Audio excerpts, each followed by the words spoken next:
ফরজ, রোজা যেমন ফরজ, হজ যেমন ফরজ, যাকাত যেমন ফরজ, আল্লাহর রাস্তায় জিহাদ করা সেটাও সেম ফরজ।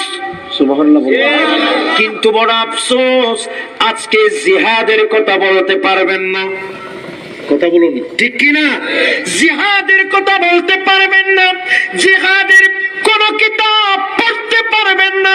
জিহাদ লেখা আছে এমন কোন পুস্তক যদি, এমন কোন গ্রন্থ কিতাব যদি আপনার ব্যাগেও পায়, আপনারে জঙ্গি বলে জেলে নিয়ে যাবে। কথা কোন ঠিক কিনা? খোদার কসম, জিহাদ মানি জঙ্গিবাদ নয়। খোদার কসম, জিহাদ মানি কোন মানুষকে অনৈতিক ভাবে হত্যা করার নাম নয়। জিহাদ বলতেই আল্লাহ এবং রাসূলের দ্বীনের জন্য মানুষ নিজেকে আত্মরক্ষা করা, আল্লাহর দ্বীনকে বাঁচানোর নাম জিহাদ। তাকবীর, নারে রিসালাত। বড় আশ্চর্য লাগে, আর জিহাদের নাম বললে পুলিশ ধরে, জিহাদের নাম বললেও আপনাকে গ্রেফতার করতে পারে। খোদার কসম, জিহাদ এটা ফরজ। সুবহানাল্লাহ বলুন না। আজকে মুসলমানদেরকে লকব দিয়েছে জঙ্গি, ঠিক কিনা? মুসলমানদেরকে লকব দেয়া হয়েছে জঙ্গি। আজকে জঙ্গি বলে বলে মুসলমানদের হাত থেকে অস্ত্র নিয়ে গিয়েছে। জঙ্গি বলে বলে মুসলমান আত্মরক্ষার জন্য যে ট্রেনিং দিত, সেই ট্রেনিং মুসলমান থেকে কেড়ে নিয়েছে। বিধর্মীরা বুঝে গেছে মুসলমানের কোন ট্রেনিংও নাই, মুসলমানের হাতে কোনো অস্ত্রও নাই, মুসলমান জিহাদ সম্পর্কে মুসলমানের দিমাগে কোনো জ্ঞান নাই। অতএব গোটা বিশ্বের ইহুদি, নাসারা, খ্রিস্টান সবাই মিলে মুসলমানদেরকে মারছে। কথা বলুন ঠিক কিনা? চীনের উইগুরের মুসলমানকে মারে, ওই চাইনা, ওই বদমাশ চাইনার প্রেসিডেন্টকে কেউ সন্ত্রাস বলে না। এইভাবে ইরাকের মুসলমানকে ধ্বংস করেছে। আমেরিকার প্রেসিডেন্টকে কেউ সন্ত্রাস জঙ্গি বলল না।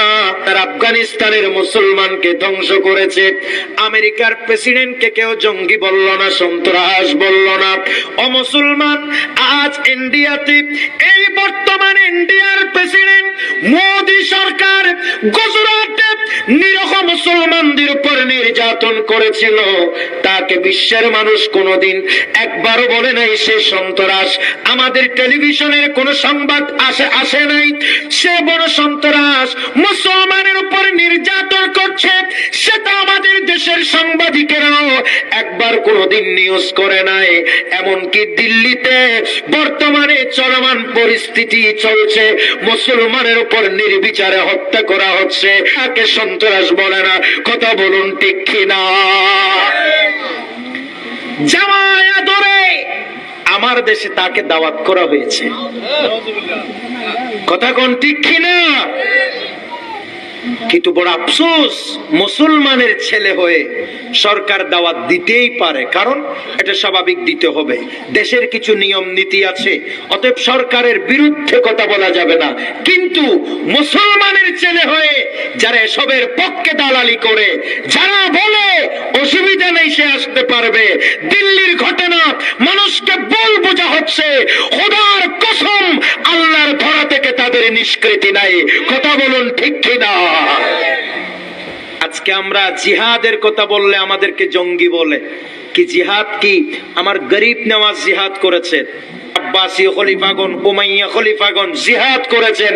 খোদার কসম, অন্যায় ভাবে মুসলমানের হাতে জীবনে কোনোদিন একজন মানুষ প্রাণ হারাই নাই।